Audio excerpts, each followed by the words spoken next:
Spoštovane dame, spoštovani gospodje, v imenu knjigarne Konzorcij vas pozdravljam in se vam zahvaljujem za tako številčen obisk. Zbrali smo se na okrogli mizi, na pogovoru o Faustu, mitu, ki vzburja ustvarjalce in kritiško peresa že dolgo časa. Saj vemo, da gre za legendo, srednjeveško legendo o človeku, ki je svojo dušo prodal hudiču. Za nocojšnjo okroglo mizo oziroma pogovor je vzrok najnovejša aktualizacija faustovskega mita Tomaža Pandurja, ki ga je inspiriral Goethejev Faust. O alkimistični predstavi, kot je bilo napovedano, bodo spregovorili naši gostje in to je dramaturginja predstave Livija Pandur, Faust Igor Samobor, Mefisto Branko Šturbej, pa dve ekspertki motivov Fausta z Filozofske fakultete, to je dr. Irena Samide iz oddelka za germanistiko in Seta Knop iz oddelka za komparativistiko, tudi doktorat o motiviki Fausta je napisala, ki je šel v knjižni obliki. In zdaj gostom predajam besedo, vam pa želim prijeten večer. Ta pogovor ne bo hotel biti na neki ravni, ki je normalno ne bi mogli spremljati. Namreč o Faustu se pišejo doktorske dizertacije na različne načine, filozofske razprave in vse sorte je napisano. Vsaj za eno tako knjigarno knjig je napisano o Faustu, kar samo govori o tem, kakšna tema je, kakšen mit je pred nami, česa se lotevamo in moram reči, da se ga lotevamo z veliko ponižnostjo do materiala, ki je pred nami, do Goetheja, in seveda z veliko ponižnostjo ali pa predrznostjo tudi hkrati do časa, v katerem živimo.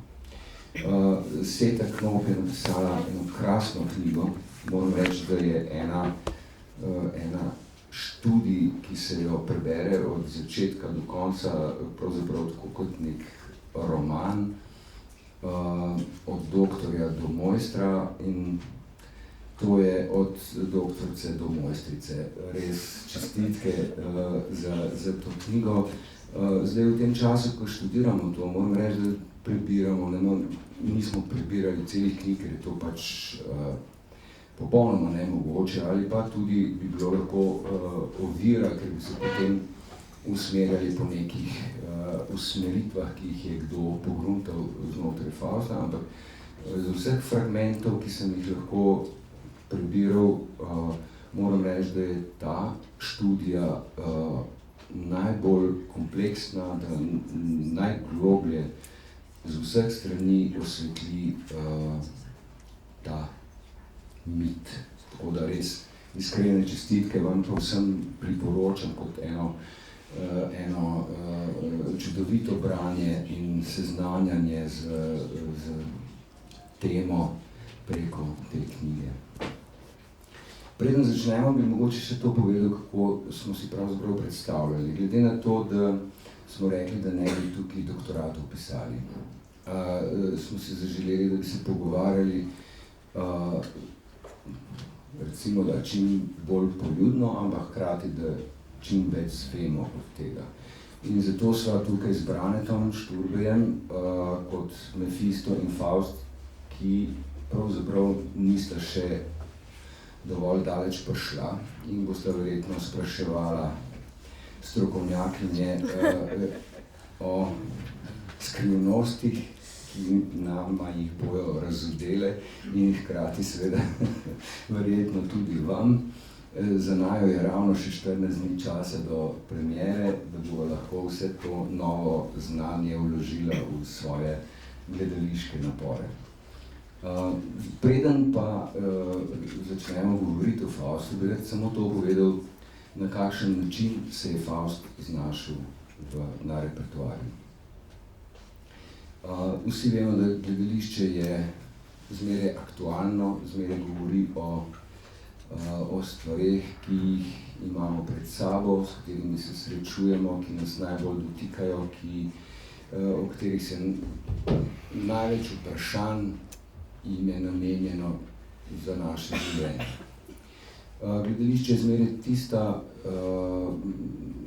tista vrsta umetnosti, ki iz različnih kotov osvetljuje, na novo osvetljuje probleme in jih prevaja v odrsko govorico na ta način, da lahko tudi gledalci, ki pridejo, si prevedejo nazaj v svojo lastno govorico. In to je tisti spoj, ki ga mi želimo in ki ga pričakujemo in zato se seveda kar naprej trudimo. Naslednja sezona v drami je, mi smo jo poimenovali Čas karikatur. Zakaj je tako? Zato, ker je čas, v katerem živimo, vsako leto napreduje v svoji grozoti in v svoji teži in v svojih problemih, nikakor ne napreduje v neki drugi smeri. In ko sem, preden sem se s tem začel ukvarjati, z nastankom te sezone, sem bral prejšnje uvodnike in ugotovil, da pravzaprav nimam kaj novega napisati v uvodnikih, ker so krizna žarišča enaka, problemi družbe so enaki ali pa samo poglobljeni. Vedno več vojn je, vedno več problemov, vedno več prepovedi, vedno več administrativnih in takih in drugačnih. Mladi ljudje nimajo več služb, jih imajo manj in tako naprej. Skratka, problemi se kopičijo in kako gledati na te probleme se je porodila misel, da pravzaprav najbolj uspešno in najbolj kompleksno so čas, v katerem so živeli in nek določeni problem, so zajeli karikaturisti. Če pogledamo od Smrekarja, Goje in vseh teh slavnih karikaturistov, vidimo, da so strašno natančno dojeli trenutek. In to je naša želja. Zdaj, kaj ima tukaj Faust za delati, ne, pri tem? To seveda ni karikatura. Faust in na koncu sezone Macbeth obkrožata, dajeta okvir sezoni, v kateri bojo predstave, kot so Evropa, Inventura, Kralj Ibi, Valentinijada in tako naprej. Obkrožata eni največjih umetnin, kar jih je. Obe pa govorite o nekem temelju, ki je v človeku. Ena je želja po znanju, želja po razvozlanju skrivnosti našega bivanja, druga je pa želja po oblasti. Skratka, to sta dve temi, ki nikakor nista tuji v današnjem času. Zato je tudi, recimo zdaj, ko bomo začeli govoriti o Faustu, Faust ta prvi, ki bo poskušal zavrtati v naslednjo sezono. Zdi se mi, pravzaprav se mi zdi še iz drugih razlogov, da je bila intuicija ob tem, da damo Fausta na repertoar, zelo odprta, da so bili kanali zelo odprti.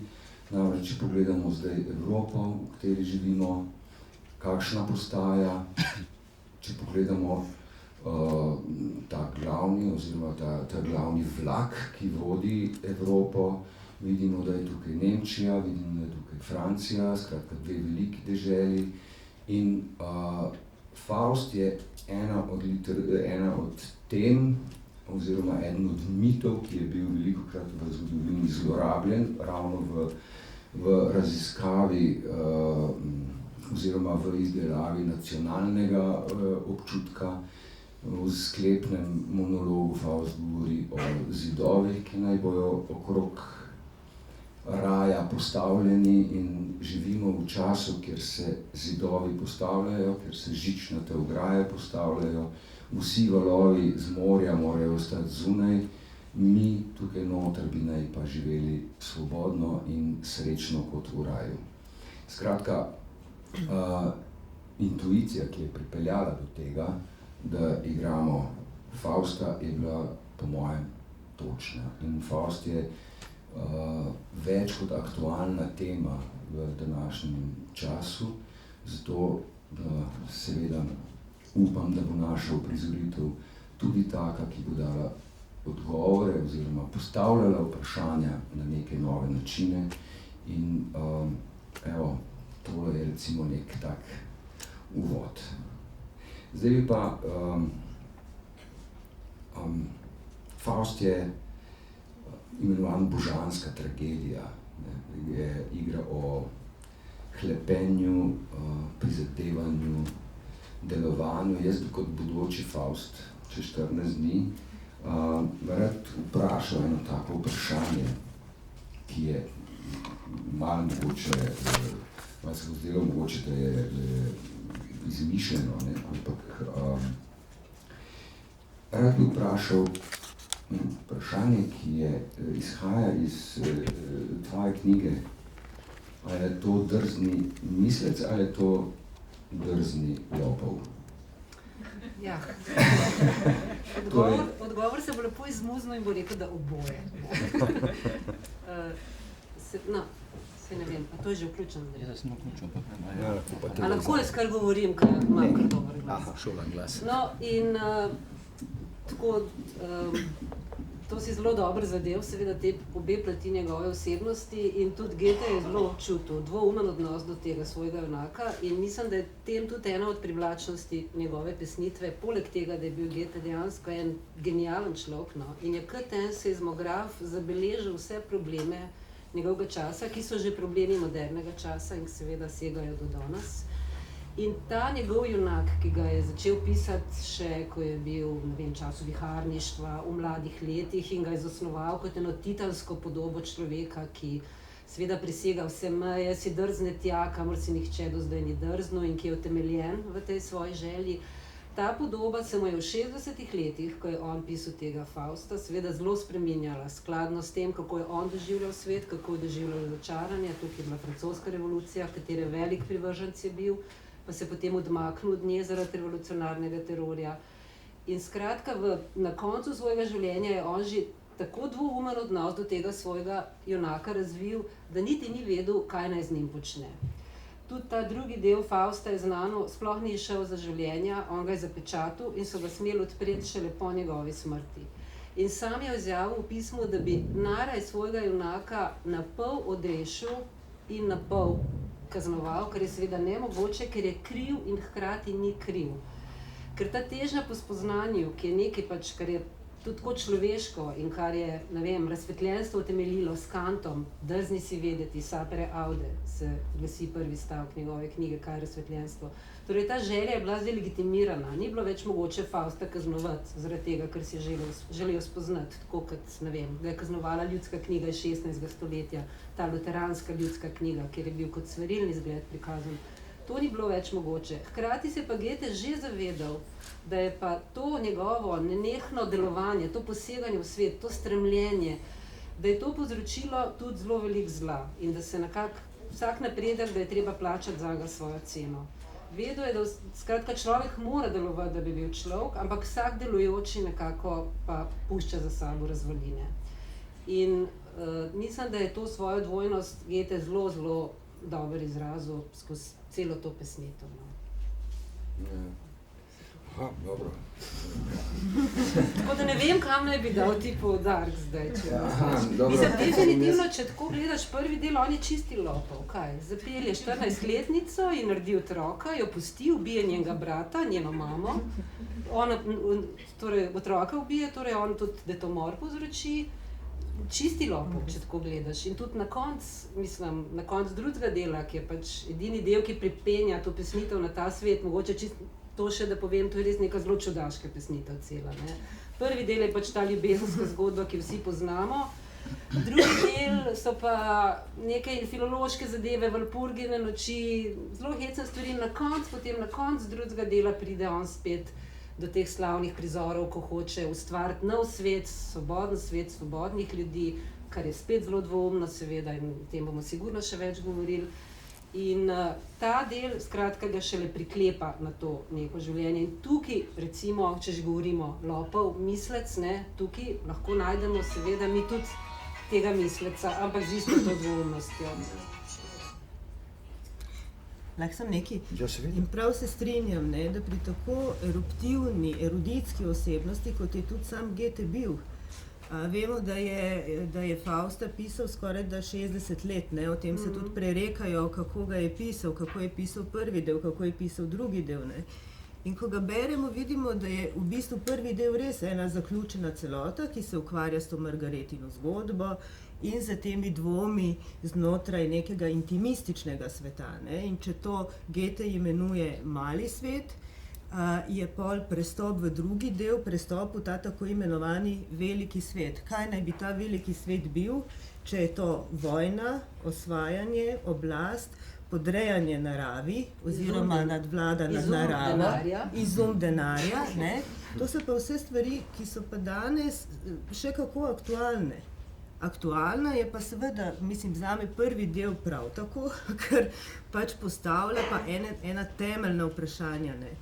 In seveda, zakaj se Faust zdi danes tako sodoben, ker še vedno postavlja prav to vprašanje. Postavlja vprašanje o dobrem in zlu v enem človeku in o posledicah vsakršnih dejanj. Vsako dejanje v človeškem bivanju ima pač posledico.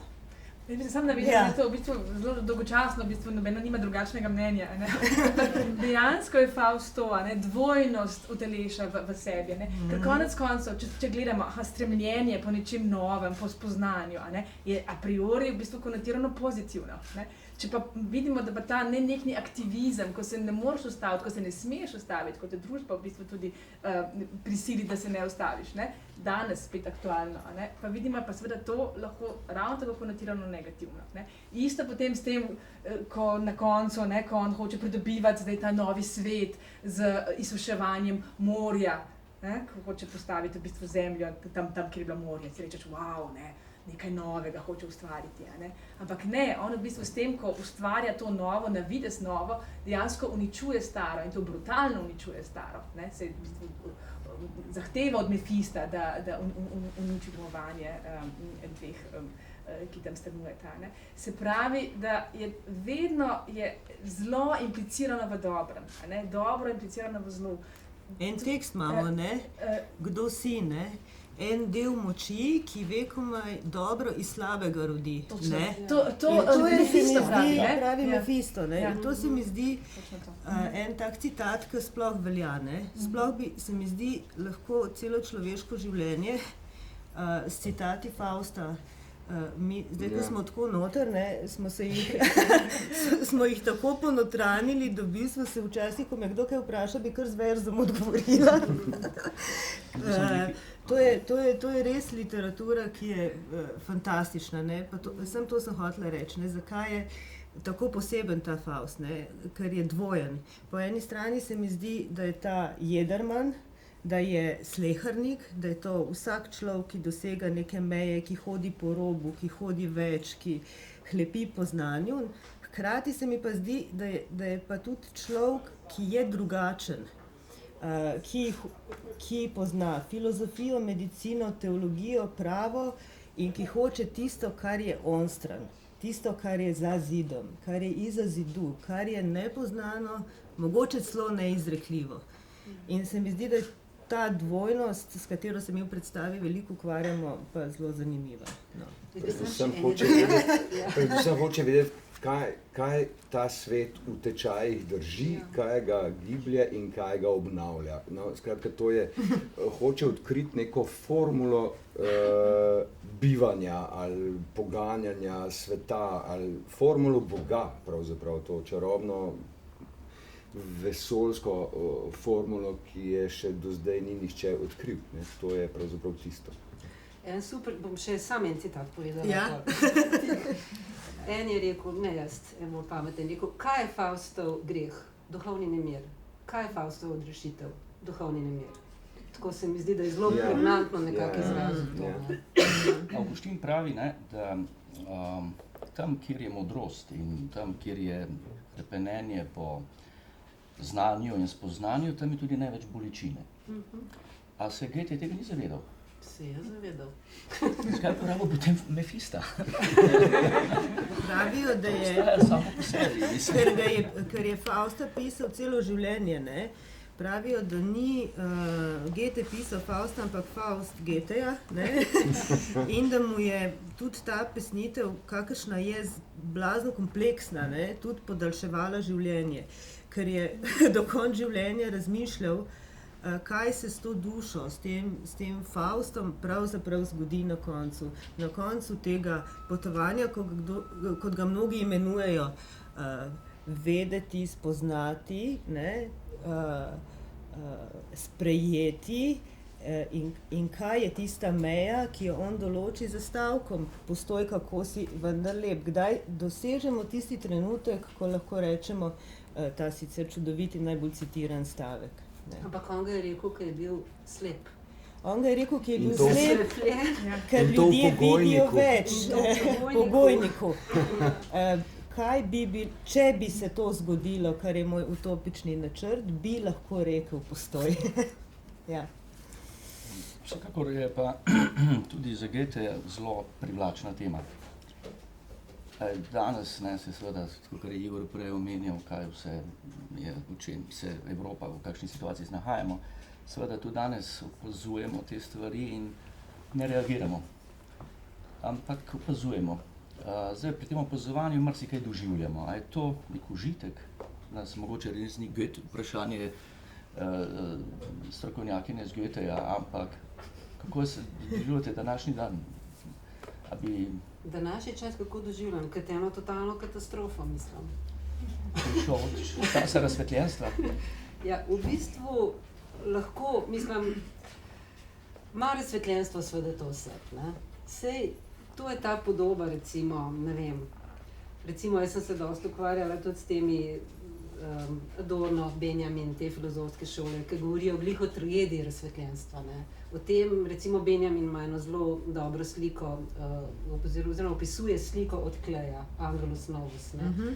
In tam ob tej sliki se mu poraja kot ena podoba napredka. Se pravi, ta angel njega vihari raja žene v prihodnost, ki on obrača hrbet in gleda dol na kup ruševin, ki se nabira pred njim oziroma za njim in je vse večji in ne more nič storiti, ker ga pač ta vihar žene naprej.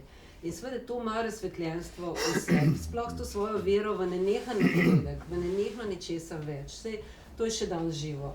Vse je več, a ne? Več moramo proizvajati, kaj pa vem, čeprav bomo planet zadušili, a ne? Več moramo imeti prostora, čeprav pri tem milijoni ljudi umirajo, ne?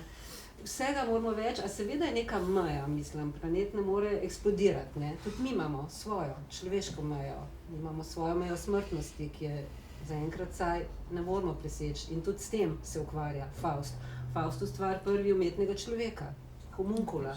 Se pravi, imamo tle tematiko genetskega inženiringa, imamo tematiko ekologije, ki je tudi danes, skratka, cel naš svet je že zastrupljen z odpadki in tako naprej. Tudi to je Faust že sprožil.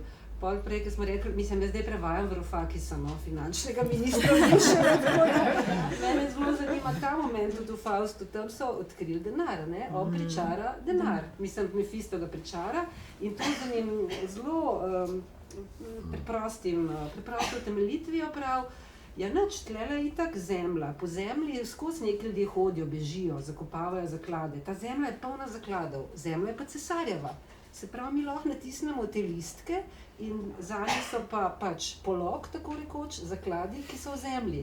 Je to čista magija, mislim, tako kot so danes za nas magija, ne vem, izvedeni finančni inštrumenti, terminski posli in ne vem kakšne stvari, ki se nam dozdevajo, da so iz Marsa, ne, prišle. In Faust je, mislim, Goethe, naj še to povem, Goethe je bil velik privrženec napredka, seveda. On je recimo zelo vključeval razne stvari v svojo pesnitev, to zemljo iztrgati morju, to so polderji pač takrat nastajali, ne. Zelo ga je tudi očaral ta pionirski duh Američanov, ki so osvajali nova ozemlja. Tudi on sam, ki je bil v Weimarju, ta nek dvorni svetnik, pa tako, nekako ni bil kot en današnji kulturni minister, ampak je, ne vem, skrbel tudi za plinsko razsvetljavo, pa mostove, ki bojo postavljali, pa tovarne, bil je vsaj okoljski pa gospodarski minister, pa še zunanji verjeten. Praktik tudi, praktik. Praktik, znanstvenik, mislim, on je bil res neverjeten človek, no. Ampak hotel sem reči, no, in tako je tudi pri denarju vključil, takrat je začel ta papirnat denar nastajati in recimo za časa francoske revolucije so izdajale asignate in to polog zanje vrednost je bila pa ta zaplenjena posestva aristokratov in feudalcev, ne. Tako da dejansko se vse te stvari seveda vlečejo iz razsvetljenstva, ki ima pač eno svojo dialektiko, silen obet in silno opustošenje. Kaj ti, a tebe od zla nič ne zanima? Samo dobro. Samo dobro me zanima. Ja, sej. Prebral sem knjigo, ker sem rekel, dobro, o zlu vem veliko, ne, kako pa definirati, kaj je dobro, ne. In sem našel knjigo od Iris Murdoch, ki v suverenosti dobrega opisuje. Zdaj, če se bom spomnil ta hit, ker si me presenetil s tem in nisem pripravil tega citata. Konkretno, približno takole, da je dobro takrat, kadar človek ne zanika samega in stori drugemu nekaj lepega ali dobrega. S tem na poudarku, da ne zanikam samega sebe. Kajti mi pa zmeraj, kadar mislimo, da smo dobri, zmeraj nekaj zahtevamo nazaj, ne? In tu mislim, da je ta dejavna ljubezen, oziroma to je osnova za krščanstva, ne, dejavna ljubezen, ker ti za ljubezen ne zahtevaš nič nazaj, ali pa za dar ne zahtevaš, ne, je seveda neka osnova za, recimo neka formula, ki je pravzaprav nedosegljiva, ne, to enako je nedosegljivo kaj drugega. Goethe je v bistvu propagira, ne, v svoji Margareti ali Marjetici, ne, dejansko je ona tisti arhetip te popolne predanosti, popolne vdanosti, popolne ljubezni, ne, tista, ko nič ne pričakuje v bistvu v zameno, ne, tako, da se potem to seveda na koncu, ne na koncu, ampak se to izkaže kot dejansko privid, kot neka fantazmagorija, kot neka podoba, imaginarna podoba, ne, moškega v ženski, je seveda druga stvar, ne, ampak dejansko je pa tako koncipirana, ne, tako da sploh so ženske presenetljivo, ali pa mogoče ne tako presenetljivo, ne, zelo pozitivno postavljene, ampak s tem že sumljive, ko so tako izrazito na tem pozitivnem polu, ne, tako da Margareta je bila sploh ena prvih takih likov, ne, v literaturi, na ta način obravnavanih, ne, zato je prišla tudi ona v neko osnovo neke mitologije, ne. To sem hotel, pravzaprav sva se midva pogovarjala, da je zanimivo, da imamo v Evropi samo 3 mite, take velike mite, ne. Eden je to iskanje Svetega grala, recimo, eden je Don Juan, ne, in eden je Faust. Jaz pa se jih pa nisva mogla več spomniti, ne, saj mogoče so še, kaj? Don Quixote.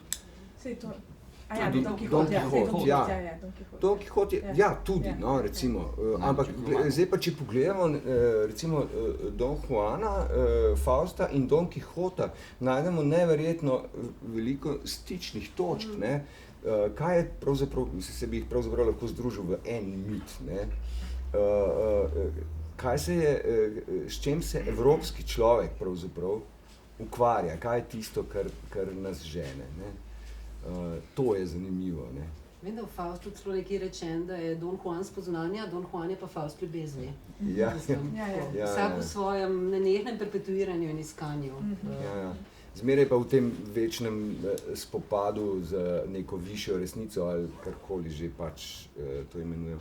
Mislim, prej, ko smo se pogovarjali o aktualnosti, pa o zlu, pa o tej čudoviti viziji, ki jo ima Faust na koncu, ne, ki je bila interpretirana zmeraj vsakič drugače, ne, kjer Faust govori o raju na zemlji, oziroma govori o O svetu, kjer bodo ljudje dejavni in svobodni, ima pa vmes nekaj besed, ki pa so zelo problematične, vsaj zame, ko zdaj berem, in zelo se lahko interpretirajo popolnoma drugače. Ne? Recimo ena od teh je, tej misli sem do konca vdan, da je svobode in življenja vreden samo tisti, ki si jo izbori vsak dan.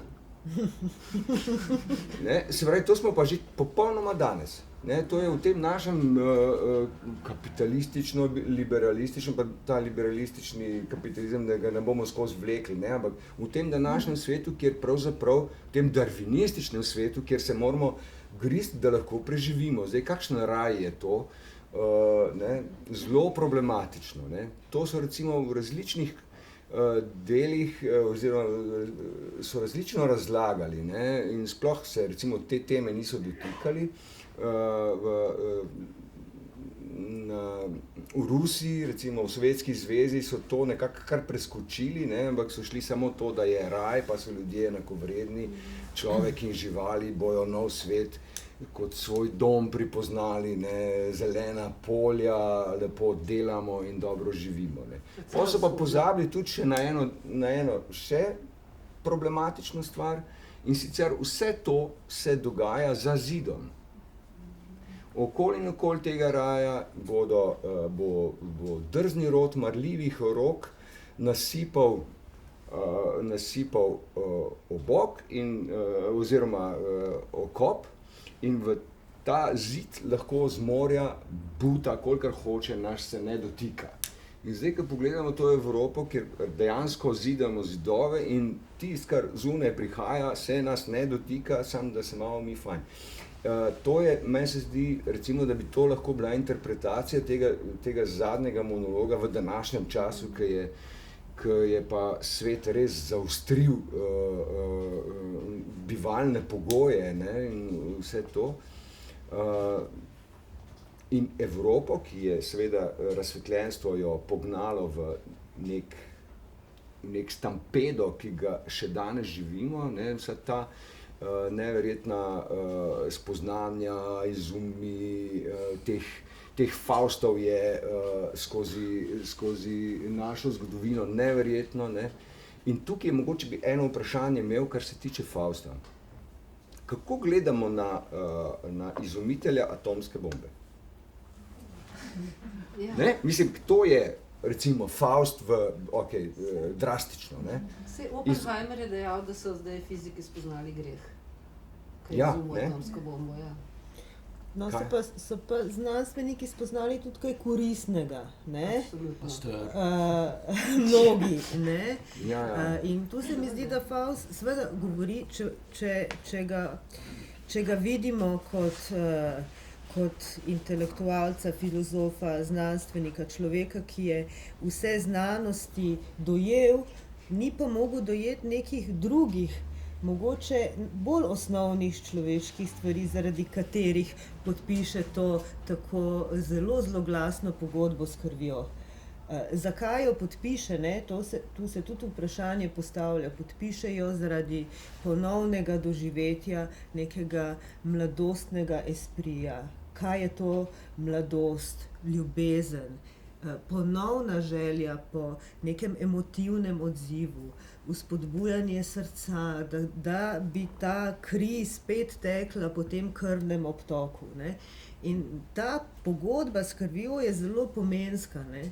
Namreč, če ti, tako kot Faust, podpiše pogodbo s krvjo, kaj jo lahko odreši? Ne?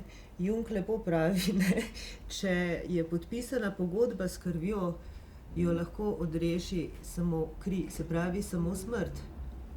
Ne? In tu smo na koncu tega risa, in to bi sam hotela nadaljevati, ker smo prej govorile o Margareti, ne? Ki ni tako nepomembna znotraj tega trikotnika, ker se zadnji stavek Goetheja pač glasi, vse žensko nas odrešuje. Ja. Tudi neizrekljivo je že izrečeno, nedosegljivo se je tukaj na tem potovanju zgodilo, ampak to večno žensko pa nas rešuje. Zdaj pa seveda metaforično, kaj je to večno žensko, ta Margareta, zelo preprosto dekle, ki vzbudi ta osnovna čustva, ki si jih Faust tako želi, kot je najbolj čista in nedolžna ljubezen v vsej svoji polnosti in lepoti. In seveda konec te zgodbe, ko Faust ugotovi, da tudi ljubezen ni dovolj. Ne? In to, da nič ni nikoli dovolj, je v bistvu eno tako strašljivo spoznanje. Nobena stvar, pač tako kot jaz zdaj berem Fausta, sama po sebi ni dovolj. Ne? In seveda za to vprašanje, kaj se zgodi na koncu, ne?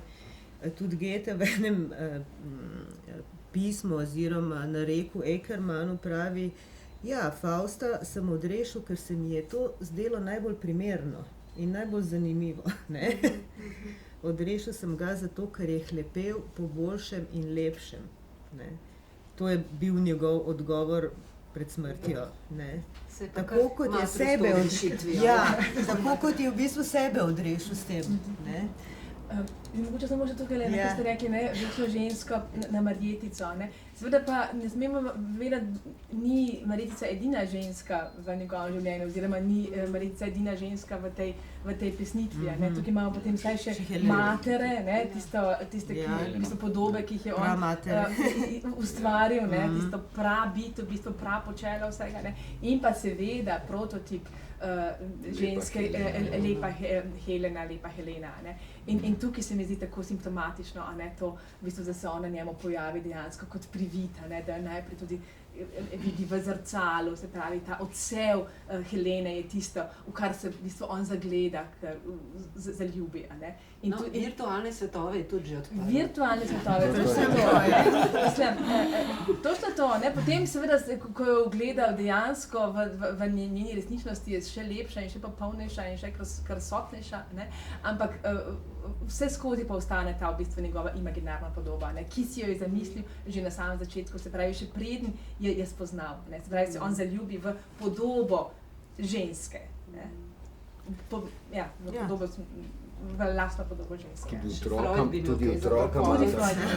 Tudi otroka mata in vse to. Tako da je euforijo. Tam se zgodi ena družinska sreča s Heleno in Euforijonom, dokler spet v tej antični zgodbi o Heleni spet Euforion ne umre, ker previsoko leti in Helena tudi se razblini, tako da spet ostane Faust popolnoma sam. Pardon, Sam še nekaj tako finga povedala, ker si prej o stampedu govoril. Faust je zelo dober pojem zamislil v luciferičnost. Se pravi, v svojem mirnem Weimarju, za nas mirnem, zdajle, če bi ga gledali, si je on, torej konec 18. začetek 19. stoletja zamislil ta pojem, ki je od velocitas hitrost pa Lucifer, skovanka. In je govoril o peklenski hitrosti tega časa, mislim. Kako neverjetno hitro vse gre in tako naprej. No, v zvezi s to recepcijo bi pa sam še povedala, ker si prej omenil Rusijo pa tako naprej. Faust je res skozi zelo različne recepcije šel za čas svojega življenja. Ampak zdaj, če gledamo sam 20. stoletje, je zanimivo recimo po drugi svetovni vojni, da so v zahodni Nemčiji začeli zelo kritično gledati na ta lik, ki je zelo neke nemške, seveda značilnosti tudi dobil v času svojega obstoja, tudi kaj mu je bilo pripisano samo, kar ni nosil vse. Tudi Goethe ni bil noben zakrpljen Nemec, Goethe je bil res svetovljan, on si je izmislil pojem svetovna književnost, recimo. No, ampak tam so začeli bolj kritično gledati, bolj so začeli videti v njemu destruktorja človeštva v navezavi na ta zadnji prizor v drugem delu, medtem ko za vzhodno Evropo, komunizem in pa on tako veliki graditelj svobodnega sveta, veliki konstruktor, socialistični junak, ne vem, heroj prvega reda in tako naprej. In to je še danes, po enih anketah z konca 20. stoletja je še danes pač za vzhodne Nemce Faust, mislim, v njemu prepoznavajo oni nekega ta prototip, mislim, ali pa ima tako veliko nemško figuro, zahodni pa v bistvu veliko manj. Lukács je veliko tu naredil, svojim esejem. Tukaj je zelo zanimivo, zdaj, ker jih to, kako so ljudje dojemali. Prej smo se pogovarjali z Ireno o tem, kako je Goethe, predvsem pa kako je Faust v šolskem sistemu. kako ga pravzaprav ni. Ne? Kako je zelo redko, ne glede na to, da je to en od pomembnejših oziroma en od redkih evropskih mitov, ne, se o njem tako rekoč nič ne ve. Ne? Mislim, zmeraj pa draži. Ne? Ta sama osnovna misel strašno draži. Ne? Verjetno je dražljiva že sama misel, da z eno kapljico krvi lahko dosežeš vse tisto, kar ne moreš in o tem lahko potem sanjariš dneve in dneve in dneve, ne? Kaj vse bi, če bi. Ne? Recimo, da je to nek motor, ki mu tudi nekaj daje. Ne? Ampak v šolskem sistemu pa ni, a ne? Ja, ni, ne? In zanimivo je to, da ga ni bilo že v času, ko je Goethe veljal seveda za absolutnega klasika v naših šolah, se pravi v drugi polovici 19. stoletja, ko je bila tukaj še Avstro-Ogrska, ko je pouk potekal še v nemščini in ko so imeli zelo veliko književnosti in ko je bil Goethe in Schiller sta bila seveda na samem vrhu tega branja. Ne? Ampak seveda izbrana dela Goetheja, ja? To je klasična Ifigenija na Tauridi, to je seveda epos Hermann in Doroteja, ne? To je sploh alfa in omega, to so seveda pesnitve, balade, Erlkönig, duhovin, vidlinski kralj, kakorkoli ga prevedemo, ne? Medtem ko pa Faust je pa potisnen povsem na stran, ne? Skupaj recimo s temi zgodnjimi deli Viharniškova, recimo Werther, recimo, ne? To so dela, ki preprosto se ne dajo, ne zmorejo preprosto interpretirati, ki nimajo enega imenovalca, ki jih ne moremo umestiti, ki jih ne moremo umestiti v te neke stroge okvire, ne, klasike, hierarhije, strukture in zato so to, tudi učitelji so se tega toliko bali in seveda šolske oblasti, ne, da so to potisnili ob stran, da so to kvečemo po prelomu stoletja recimo dajali kot privat lektire, kot so rekli, se pravi kot zasebno čtivo, ne, se pravi, da je možno, da berejo otroci doma, dijaki doma, ampak o tem pa raje ne diskutiramo v šoli. Ne. Jasno potem v času po koncu Avstro-Ogrske, se pravi tudi v 27. stoletju dejansko Fausta ni, a ne, v naših šolah. In ni ga tudi ne na odrskih deskah. No, ne. Ja. 1908, uprizoritev Fausta v ljubljanski drami, 1929, prva predstava je imela samo eno samo uprizoritev, 1908. leta, komaj kaj komentarjev, 1929. leta 8 uprizoritev in potem šele 1990 Pandur. Ne. Mislim, to je neverjetno, da je celo 20. stoletje nekako preživelo brez Fausta. Ne glede na to, kaj govorimo o tem, kako je aktualen, kako je v bistvu vse prisoten v današnjem življenju. Ne. No, se tudi v Nemčiji ni tako pogost. Ni. Recimo znamenita režija je bila od Petra Steina, ki je tudi 10-urna, ne? Po tisti pa, ne vem, nimam... Moram reči, da je zdaj, recimo, ko pregledujem te repertoarje, da se Faust velikokrat pojavlja tudi v različnih rezidenc teatrov, ravno kar bil. Je prisoten mnogo bolj, kot je bil recimo v nekem določenem času. Ne? Se pravi, po drugi svetovni vojni je seveda pri nas bilo tako ali tako dolgo časa manjko kakršnekoli nemške literature, ne? In celo tisto obdobje med obema vojnama, ne, je bilo tako rekoč zbrisano, ne, tako da ves ekspresionizem šele zdaj na novo odkrivamo, ne, in tudi na odru pravzaprav zdajle videvamo neke popolnoma nove tekste, ne, ki jih dolgo časa pri nas nismo videli. Enako je s Faustom, ne, in tudi Nemčija je bila v tako imenovanem prevzgojnem ciklusu, ne, kar se tiče nacionalnosti, in je tudi Faust izpadel takrat, ne, tako da to je bila nekako poskušala, je bila ena zamolčana tema zaradi vsega tega, kar je za sabo potegnila, ne, ki se pa zdaj v tem času, ko doživlja ta stampedo svoj vrhunec, ne, se pa spet javlja, ne, mislim, in na podlagi tega se mi zdi, da se da zelo veliko govoriti, zelo veliko uprizoriti, ne, in tudi vemo, da je Faust za sabo potegnil tudi veliko drugih umetnin, da je bil inspiracija mnogim umetnikom, ne, tako da jaz mislim, da odrski smo samo eni od Ne? Ja, Nekaj ne, hočeš reči? hotela sem pa reči, da je zanimivo, ne, ker pač Faust res sodi v ta tako imenovani kanonski tekst ali pa celo ta opus magnum, ne, tudi samega Goetheja, da je zanimivo, da ni bil, ali pa meni celo zdaj jasno, ko ga znam skoraj na pamet, teh 12.000 verzov, zakaj ni bil uprizorjen. Ne.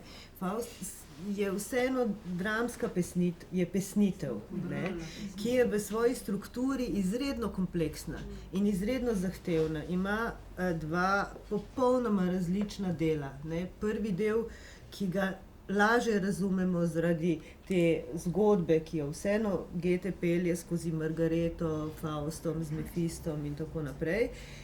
Drugi del je pa zelo kompleksen, nekateri celo pravijo neberljiv ali pa kaotičen, in ti lahko izbiraš znotraj drugega dela določene fragmente ali pa zgodbo o Heleni ali pa zgodbo v palači s cesarjem in tako naprej, ampak je zelo zahteven. Tam tudi ta, kot ste rekla, ne, druga Valpurgina noč, to so ene sanje, to so ene vizije, to so eni liki, ki se pojavijo kot ena fantazmagorija.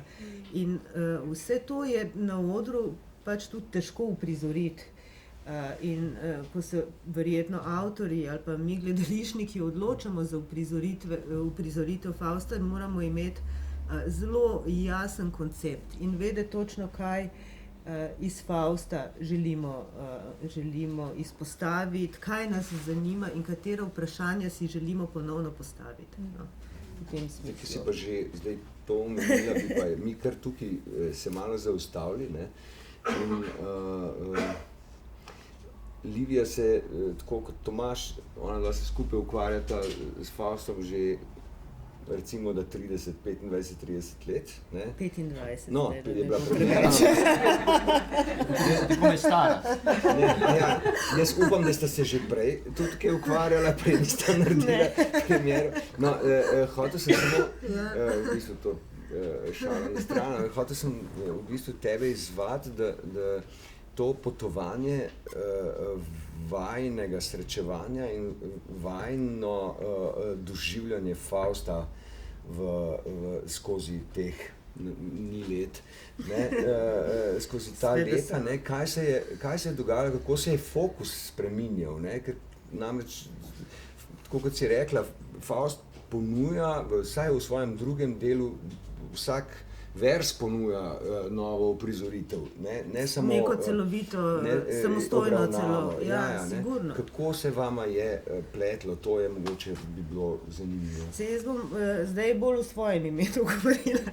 Ja, seveda, pač Tomaža res že od začetka njegove kariere zanimajo te velike, da rečem zdaj velike osebnosti, no, kot ena od teh je seveda v evropski literaturi ali pa v tem evropskem literarnem risu prav gotovo Goethejev Faust. Ukvarjal se je pač veliko s Shakespearom, s Hamletom, pa seveda z Dantejem Alighierijem, z Dantejem in Vergilom, ki je tudi svojstveno potovanje. Faust je pa tista točka, ki mislim, da je zelo zaznamovala začetek njegovega ukvarjanja z gledališčem, tudi mojega. Takrat, seveda pred 25 leti, ko sem se lotila adaptacije teksta, so bili prvič bil čas popolnoma drugačen in mi smo bili seveda vsi zelo mladi. Mefista je igral Brane Šturbe, pa se bo tudi on kaj spomnil. Ja. Ampak moram reči, da seveda, ko se začneš ukvarjati z eno temo, se ukvarja z njo popolnoma iz sebe. Ne? To se pravi, takrat smo se ukvarjali, to je bilo leta 90, ko se je rojevala nova država, neke druge teme so bile aktualne. Na drugačen način sem jaz sama pristopala k temu prvemu delu Fausta. Drugi del Fausta sploh še ni bil preveden, ne? In sem jaz izbrala določene fragmente iz drugega dela Fausta in jih je Erika Vovk potem za potrebe predstave takrat tudi prevedla. Ne? Takrat je nastala tudi v neki tej mladostni erupciji naši neka posebna predstava, ki je močno zaznamovala pač Tomažev cel gledališki opus. Zdaj pa, ko se lotevamo drugič Fausta, zato jaz pravim, da je to opus magnum ali pa opus eternum, vse oboje, ne. Ker se mi zdi, da vsakič znova, ko ga berem, najdem znotraj stvari, ki jih mogoče danes, ne, razumem drugače, kot sem jih pred 25 leti, ali pa odkrivam neke popolnoma nove smisle, nove pomene, pa predvsem pa nova vprašanja. In če se mi je zdelo takrat to en tekst, ki ga v tej silni, kako bi rekla, želji tudi po obvladovanju materiala in hlastanju po tem, da razumeš en ta faustovski svet. Takrat pred 25 leti sem se ga zdaj lotila malo bolj natančno, da lahko rečem. Natančno v smislu obravnave vsakega fragmenta, kakor vemo, tudi Goethe pisal zelo fragmentarno, in poskušala znotraj te nove strukture, ki je zdaj nastala ob tej uprizoritvi v drami, najti te pomene, ta temeljna vprašanja, s katerimi se danes svet ukvarja, z vsem tem, kar vidimo naokrog, iz tega intimnega, javnega, intimnega in osebnega, seveda prehod v javno in tudi obče. In se mi zdi, da na nek način smo uspeli dobiti v tej adaptaciji eno strukturo, ki je danes nam vsem, upam tudi v tem kreativnem procesu in z Igorjem in z Branetom, postavlja vprašanja, pa neke odgovore tudi poskuša dati znotraj čisto našega umetniškega procesa. No, jaz bi tukaj sam povedal, to samo povem, da Livija je avtorica priredbe, uporabljamo oba dela, fragmente iz obeh delov, vmes so besedila, ki jih je Livija napisala, oziroma s Tomažem skupaj, skratka tako, besedila, ki nekako uravnavajo neka težišča, ki so znotraj predstave, tako da gre, se mi zdi, za veliko delo, združuje pa oba dela in oba velika slovenska prevoda. Fausta je prevajati verjetno tako kot Iliado ali pa kaj drugega, to je po mojem nepopisno težko in moram reči, da je Voduškov prevod izpred, koliko je to zdaj, 40 let, 50 let recimo, ne, je od takrat je neverjetno živ, sodoben, plasti jezika so pogruntane, tako da prav ne moreš verjeti, da je nekdo takrat tako tenkočutno sledil govoru, misli in temu, da lahko se to uprizori in govori, ne. In tudi zdaj ta novejši prevod Erike Vovk je sodobnejši, čvrstejši v sodobnem jeziku, recimo, ne, ampak moram reči, da je bogat, poln in jaz nemško sicer razumem, ne pa toliko, da bi vse tančine Goethejevega Fausta lahko razumel in tako naprej, ampak kolikor jih lahko, sem videl, da je to res bravurozno narejeno in smo lahko zelo ponosni, da imamo take prevode. To moram reči, da bi bil vsak narod vesel, da bi imel tak prevod, no, samo to sem hotel vmes reči, pardon. In v zvezi s prevodom ti tukaj predajam besedo. No, sej, težko bi v bistvu kaj dodala, ne, temu, kar si povedal. Dejstvo je, da če prevajamo Goetheja, ne, da ne gre samo za prevajanje, se pravi, semantične, estetske, pragmatične ravni, ne, ampak imamo tukaj seveda še toliko drugih dimenzij, vse duhovno-zgodovinske, filozofske, mitološke konotacije, ki jih nosijo posamezne besede, posamezne izrazi. Ne. Ti si v tem tudi določene stvari pisala, ne vem, samo liht, ne. Kaj je to zdaj svetloba, je to zdaj luča, je to, ne vem, vedrina ali je svetlost. Jaz sem bolj muzin pisala. Aha, no, Veš, ko so imeli pomen, resnica, ne vem, kaj se živo je točno, v slovenskih tako. prevodih. No, v glavnem, mislim, da točno sem se v enem drugem kontekstu ukvarjala, pa sem malo pomešala mogoče. V glavnem, pri vsaki besedi bi se lahko ukvarjali, a ne, kako jo bomo prevedli in vsak je v bistvu seveda od prevajalcev. Zanimivo pa je, da imamo kar nekaj prevajalcev, ne, v zgodovini.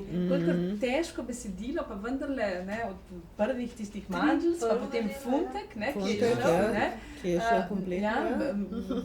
Vodušek, potem Moder, ki ga je imel toliko let v predalu, ne, in zdaj še Erika Vovk, ki se je v bistvu s tem drugim delom bolj ukvarjala. Ne. Tako da to je razlog, da so prevajalci pogumni ljudje, ki se lotevajo takih. Kot je rekel Vladimir Devstik, prevajanje področja žulja na možganje. Tako da mislim, da pri Faustu je bilo to. To je zagotovo, a ne, tako da jaz niti se ne bi zdaj spuščala v to. V bistvu prej, kar sem pa hotela povedati, je bilo pa res samo to, da so me Livine besede tako, so se me intimno dotaknile. In jaz mislim, da tako, kot se vam dogaja, da se bo dogajalo tudi še marsikomu drugemu, tudi verjetno v tej publiki. Ne? Veliko nas je bilo, ki smo videli to predstavo pred 25 leti. In mene osebno moram reči, sem videla, smo takrat študentka in bi zaznamovala, izjemno močno zaznamovala, mislim, zagotovo mojo, verjetno tudi pot, no? Mogoče tudi življenjsko pot, literarno pot, razumevanje gledališča, literature, Goetheja tudi. In po svoje se tudi bojim te nove predstave. Ker jaz tudi. Midva pa ne. Ja, ti ne. Tebi je to že drugič. On je zaznamoval. Ne, dejansko tista moč, tista energija, tista drugačnost, tista spektakularnost, seveda, a ne, tista gledališkost, a ne, ki je tako vela iz tiste prve predstave, a ne, to je bila za nas takrat dejansko boom, moram reči, no, sem res takrat na začetku svojega študija. Sem pa zelo vesela, da bodo moji študenti lahko letos spet imeli priložnost doživeti nekaj takega, ne, v živo. Igor, a lahko tudi jaz sprašujem recimo kaj? Prosim. Mene ful zanima, ker sem slišala, da bo Mefisto familijo imel v predstavi. Imam ženo, imam 2 otroka. No vseg, zelo zanimivo. To je sprememba izpred 25 let. Takrat sem bil res še mlad. To se mi zdi zelo zanimivo, ker Mefisto je tak totalno modern lik, mislim. Zdaj smo o Faustu več govorili, o Mefistu pa ne, ampak Mefisto je zelo zanimiv in je v bistvu marsičem polnokrvnejši celo v času od Fausta, ker izgleda kot mal plosek, mislim tako. In tudi zelo dober tekst, mislim tako. In je vse njegov spovednik, animator, mislim, zapeljivec, zvodnik, vse živo, vse vloge ima. No. Tako da me zanima, kako ga boš ti... Ja, zdaj so te stavke in to malce razdeljeno na družino. Ta zapeljivost fenomenalno reče, kaj reče Mefisto na koncu, ne? Nekoč sem potreboval pomočnike.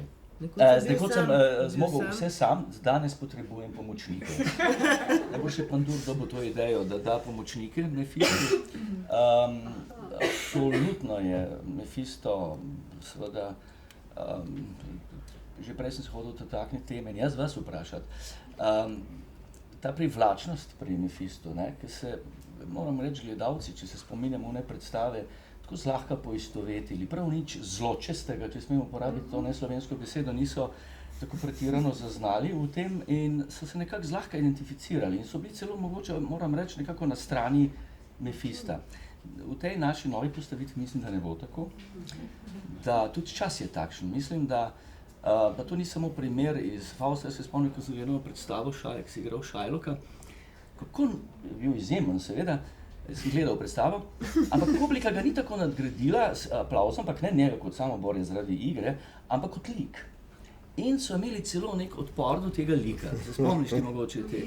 In sem si rekel, kako to v 21. stoletju tako živo, gledalca ni sram tako, seveda so bili mlada generacija med publiko, ampak jih ni bilo sram izkazati svoje nezadovoljstvo z nekim likom, da tako deluje v funkciji, seveda ne pa Igor kot osebnost. In to mi je dalo eno upanje, da ta svet mogoče bo le zlezel iz kakšnega slaboumje. Ampak Jaz po sem neki en- logiki, pardon, po neki logiki, če malo se ti odgovorim, ne, je pa zlo vedno tisto, kar navadno bolj privlači. Je bolj intrigantno, ne? Sreča malo dolgočasna. To se ne. nas Ja, ja. Recimo, jaz vem, ko smo delali Dantejevo Divino komedijo, ne, Inferno, Purgatorio, Paradiso, ne, so ljudje najraje hodili gledati Inferno, ne. Pa smo se tu spraševali, zakaj, ne, je to bolj vznemirljivo iti v pekel, kot pa v raj, ne, da je raj dolgočasen, ne, so govorili, ne. Ampak to vprašanje, ne, seveda bo verjetno vzbudilo tudi drugod še vprašanja, zakaj ima Mefisto družino, ne. Zakaj je gospa Mefisto, to je Brane mogoče že povedal, ne, da zlo ne pride samo, zakaj sta pa tudi otroka Margareta in Valentin, ki sta del Faustove zgodbe, tudi del te družine. To je pa en novum. Oziroma nekaj, s čimer se Tomaž pač v konceptu, v čist režijskem konceptu ukvarja in v bistvu karnevalizira gledališče oziroma postavlja, da zdaj tako banalno rečem, igro znotraj igre. Ne? Ampak Mefistova igra je zelo močna in Mefisto nastavlja pasti. In Mefistova past je tudi Margareta in je tudi Valentin. In v bistvu In tudi zato je družina. tudi družina, zato je to za Fausta seveda še dosti bolj Ampak smo težko. rekli, da ne bomo izdali. Ne bomo Kdo je izdali morilec, vsega.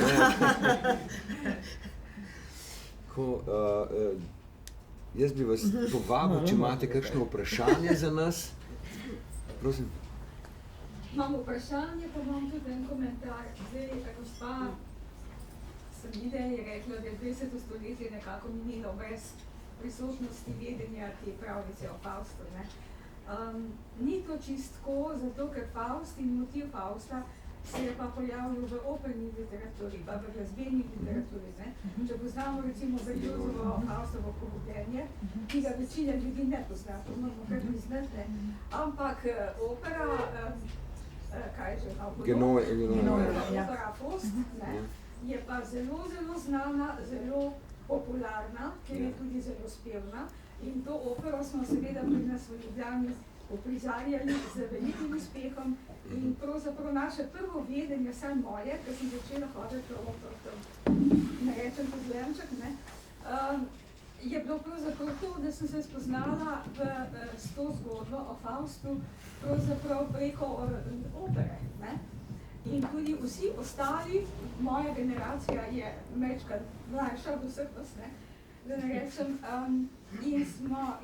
in smo to zgodbo sprejemali pravzaprav preko opernega prednašanja, ne, seveda s našimi krasnimi opernimi pevci, to se razumem, ne, te popretekle dobre, ne.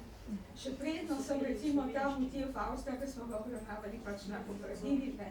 Jaz sem še od Cvirkova dijakinja, študentka, ne. Dobro, ampak to sem jaz, ne, ker sem pač to študirala, ne. To sem hotela pripomniti, ne, da to ni šlo čistko meni, ne, ampak je ta zgodba zelo popularna ravno zaradi teh opernih uprizoritev, ne. Drugo imam pa vprašanje, ne. Recimo Mefisto, ki je tudi ena zelo ključnih osebnosti v tej štoriji, ima družino. Ne? Zdaj me zanima, kako, recimo, to je pa stvar uprizoritve zdaj, ne, vaše. Kako se zdaj v tej drami, v tej uprizoritvi srečata Mefisto, zlobni duh, negativni lik in skratka zapeljivci in vse tako naprej, z vlogo očeta, moža, ki mora neko lepo družinsko vzdušje vzpostaviti, dobro vzdušje, pozitivno, mora delovati na otroke in tako naprej, seveda v nekem najboljšem smislu. Ne? In zdaj, kako gre zdaj ta dvojnost? Ne? Zdaj, po eni strani zloba do neba, po drugi strani mora pa biti en dober družinski oče, ne? To je eno. Drugo moje vprašanje je pa to, da Zdaj ne vem, kako je zdaj v tej vaši predstavitvi, kaj se na koncu dogodi z Marjetko, ne? Ker recimo v operi je Marjeta od njega vzeta, ne? In jo angeli pač odnesejo in je apoteoza še in tako naprej. Ne? Faust pa Mefisto, pa vsa potolčena in vsa taka krivda jih mori in tako zbeži tako neko temo. Kako je potem na koncu, recimo v tej uprizoritvi, kaj se dogaja z Margareto, ne? In pa ta dvojnost Fausta. Tako jaz najprej samo na prvi del, zelo na kratko. Ne? Jaz sem vam zelo hvaležna za to, kar ste rekli. Moram reči, ko sem pogledala po repertoarju slovenskih gledališč, sem ravno to tudi sama videla, ne? Da je veliko Fausta, ampak zelo malo Goethejevega Fausta. Ne? In to v bistvu, kar ste povedali, je pa v bistvu tudi samo dokaz za to, kakšne težave je imela šola. Ne? Šola kot tista institucija moči, ki je bila seveda v drugi polovici 19. stoletja toliko močnejša kot danes, ne? Ki se je dejansko zbala te subjektivnosti, te nepredvidljivosti Fausta, tega zla utelešenega v dobrem, ki potem tudi ni dovolj kaznovan. Ne? Se pravi, in sem pa zelo hvaležna, da pa ste povedali, da pa dejansko Faust pa seveda je živel v 20. stoletju. Tudi izven šole ljudje so poznali ta motiv, lik, zgodbo, ne, to daleč od tega. Ne. Samo to v šolskem sistemu, kot nek ta res represivni aparat, je pa tisti, ki je to raje potiskal ob stran. Ne. Zdaj pa današnja zgodba. Pardon, pa smo imeli pa tudi šolske predstave. Torej, to ne vem, če je danes to še moderno ali ni, ampak takrat, ko sem jaz hodila v srednjo šolo, so nam organizirali operne predstave, med njimi tudi Fausta. To se pravi tudi srednješolci ali učenci, ne, so se takrat vsaj seznanili z likom in motivom tega pravičnega Fausta. Hvala. No, sej, če pogledamo, se strinjam, ne, tudi, če pogledamo, kako je Faust in tema Fausta sploh nastala, ki je nastala pravzaprav iz legende in skozi legendo postala mit, ne, evropski mit. Ko danes rečemo Faust, ne, vsi mislijo, da vejo vse o Faustu, v resnici pa poznajo samo prvi del Fausta, ki je Margaretina zgodba. Zelo redko kdo pozna sploh drugi del Fausta in kaj se v drugem Faustu, v tem celem življenju Faustovem pravzaprav zgodi. Ne?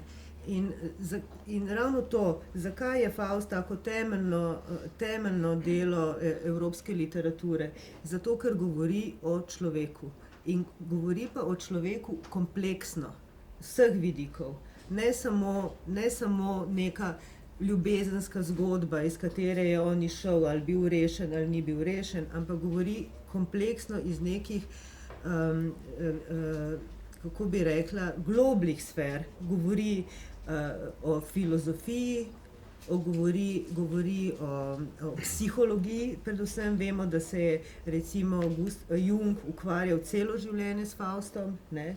In da je pisal fantastične stvari o analizi kompletnega Fausta in je v bistvu ogromno svojega življenja prav posvetil strukturi Faustove osebnosti. Ne? Tako da ta osebnost je strašno kompleksna. Ko pa se v gledališču ukvarjamo s to res veliko zgodbo, se pa vedno odločimo seveda za nek koncept. Mi seveda danes v tej priredbi ali pa adaptaciji ali pa v konceptu se ukvarjamo z temami, ki nas v tem trenutku zanimajo. In jaz sem pač dala en teaser to družino, ukvarjamo se tudi z gledališčem kot takim. Jaz tu več razlagala ne bi, dokler ne vidite predstave, ampak prav gotovo pa je Faust lik, ki se ne ukvarja samo z realnim, tozemskim, zemeljskim, ampak se ukvarja tudi s tistim, kar je onstran. S tistim, kar pravi Hamlet lepo, ne, več je stvari na nebu in na zemlji, kot si jih sanja vaše visočanstvo. Ukvarja se s stvarmi, ki jih mogoče v vsakodnevnem življenju gledamo, pa jih ne vidimo. Ali pa jih mislimo, da jih vemo, pa jih ne spoznamo. Ukvarja se stvarmi, ki jih mogoče mi skozi predstavo poskušamo reči tudi med vrsticami, v neki atmosferi, vsebinsko pa vzpostavljamo tudi en svet, ki je, da zdaj rečem tako,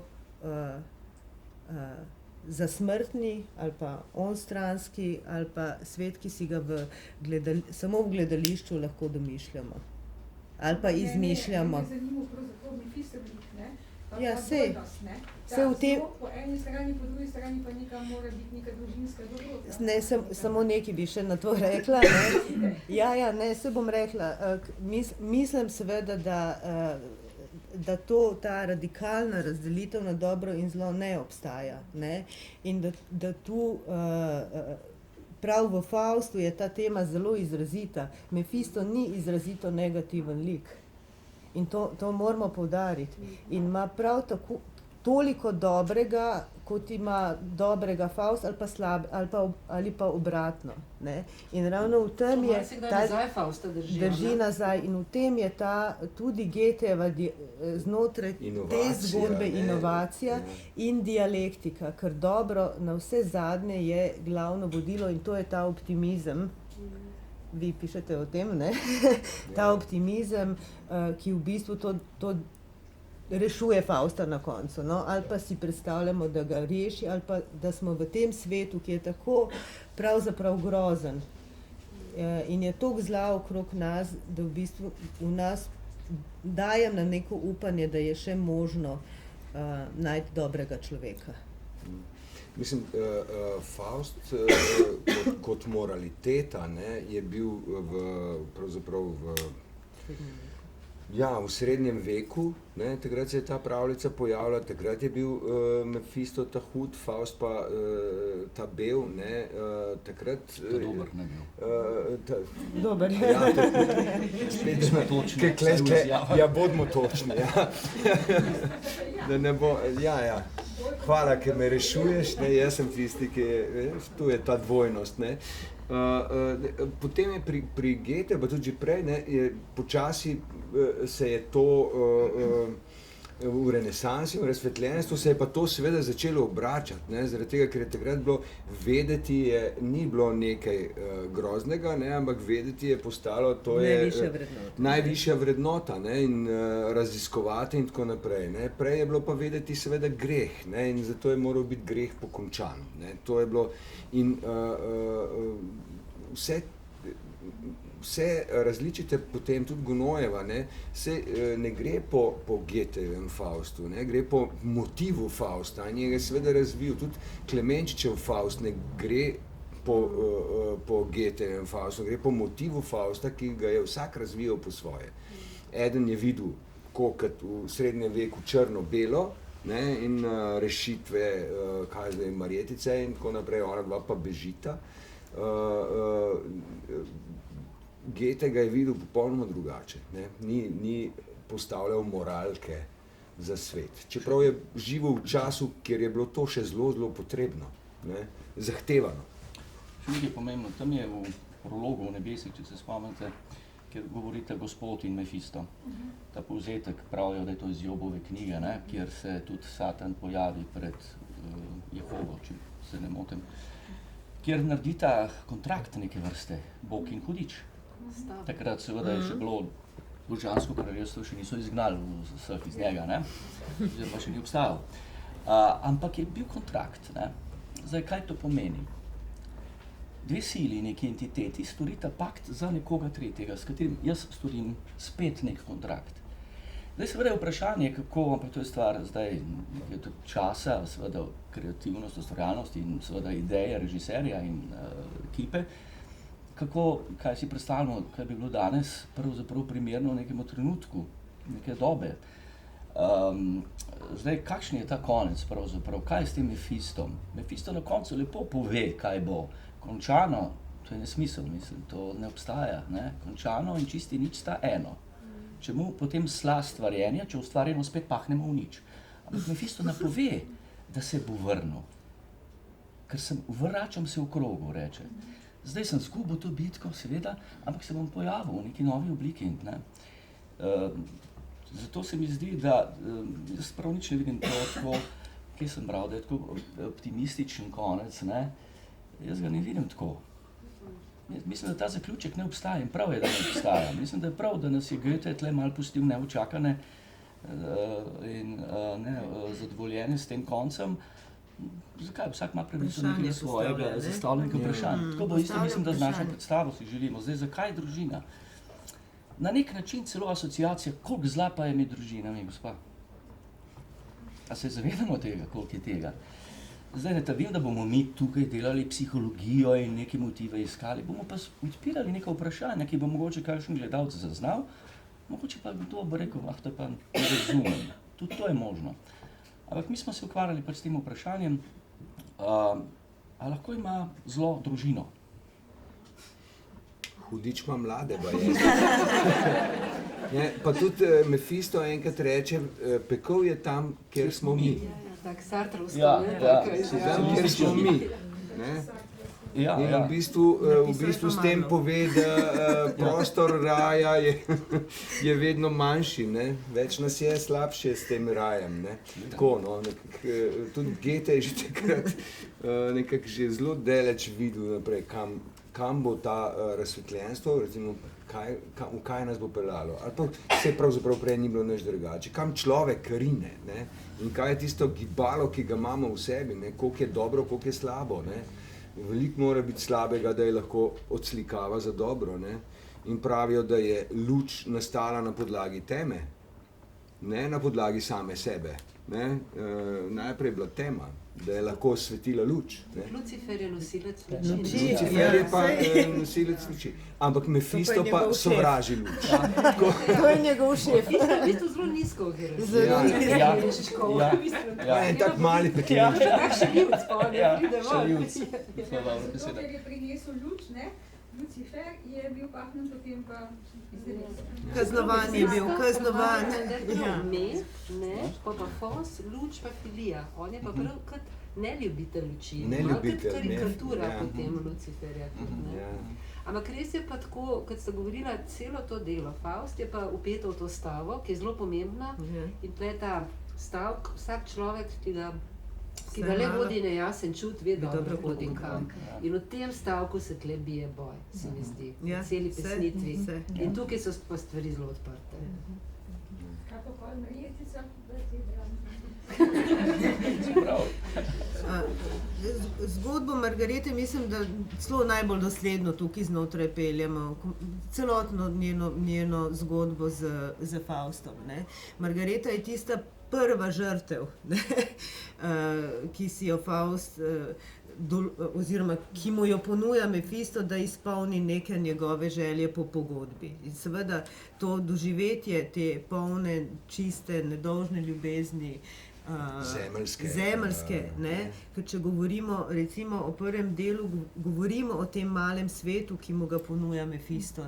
Govorimo o tem intimnem, ne? Tem, kar Faust, kot zvemo iz začetka teh verzov, ni doživel v svojem življenju. Ne? Če je bil, zdaj rečem spet metaforično, zaprt v svojo študijsko sobo ali pa v laboratorij ali pa v salo za anatomijo, ni doživel svoje ljubezni, čiste ljubezni, ali pa bil sposoben emotivnega odziva.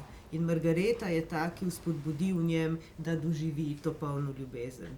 In seveda postane s tem, ko se popolnoma preda, zdaj klasično seveda, to je po Goetheju ljubezen pred poroko, ne, postane kriva, omadeževana, kaznovana, tudi potem noseča in umori svojega otroka in seveda kaznovana in pogubljena. Ne. In na koncu, ne, to, kar je zanimivo, če sprašujete o koncu, ona ne pristane na rešitev. Ne. Mi to v predstavi komentiramo, da se bo na koncu drugega dela pojasnila ta njena odločitev. Ne. To so seveda zelo kompleksna vprašanja, kako tudi Goethe skozi Margaretino zgodbo nekje razkriva tudi neke svoje življenjske izkušnje. Ne? To vemo, da je on da je bil priča umoru ene detomorilke na enem trgu, da se ga je ta zgodba toliko dotaknila. Ne? Procesu je Ja. sodeloval. Ja, v procesu, mislim, on je bil Ja. eden od teh Pa tudi Ja. on se je Porotnikov. odrekel svoji ljubezni. Svoje ljubezni pa se je On je ena odrekel. velika Ja. figura Ja. odrekanja Ja. v literaturi. Pa prej smo o teh mitih govorili, sem se spomnila, zakaj je Goethe tako močna figura, ker združuje tudi druge mite v sebi. Adama in Evo, mislim Ja, Adama absolut. in Prometeja. seveda. Prometeja sploh. In to je Nisem hotel to, Oba ja. Prometeja. Jaz V to bistvu rečem. vsi so bili izgnani. Ja. Vsi so bili kaznovani in izgnani za svoje posege v božjo sfero. Ne? Tako da to je. Jaz bi se vam zahvalil, ker ste prišli, vam bi se zahvalil, ker ste mislim, nam vsem skupaj, da smo bili.